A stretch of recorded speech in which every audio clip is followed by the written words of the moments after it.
So let's suppose that a tennis ball is accelerated from 0 meters per second to a velocity of 50 meters per second over a time interval of 4 milliseconds. So assuming the mass of the ball is 45 grams, we want to calculate A, the impulse the ball experiences, and B, the average force the ball experiences during our collision. So our collision between the tennis ball and the tennis racket takes place, and the ball experiences a change in impulse, or an impulse. And an impulse is simply change in momentum. And the change in momentum is given by taking the mass and multiplying by the change in velocity. So our change in velocity is simply 50 meters per second minus 0 meters per second, and multiply that by the mass in kilograms, so 0.045 kilograms, and we get the following impulse. So the tennis racket imparts an impulse of 2.25 kilograms times meters divided by seconds on the object. And that's exactly why the object experiences a change in velocity. Now, using this value, we can calculate the average force that the ball experiences.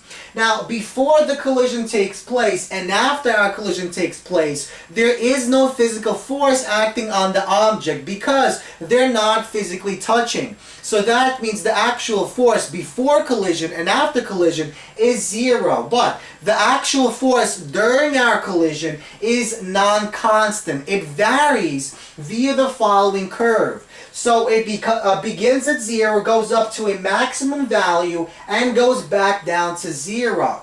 Now, we want to find the average force the ball experiences such that if I take the area, if I find the area underneath this force that represents the average force, that area given in blue will be exactly identical to this area. And recall that the impulse is the area underneath the force curve. So that means that the impulse is equal to this area, which is equal to this area. And because this is a rectangle, we simply take the change in time and multiply by the average force. So this distance, this vertical distance, is the average force.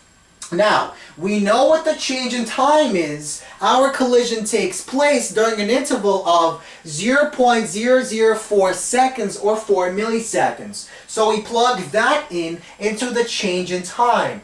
We know the impulse that the ball experiences, that's 2.25 kilograms times meters divided by seconds. So I divide that value and I get approximately 563 or 562.5 newtons. So this is the average force our object experiences during our collision. Now note, this is not a constant force. In other words, the actual force the tennis ball and the racket experience is not a constant force. It varies. At any given point, it's given by the following curve. What we actually found is the average force, which is a constant value.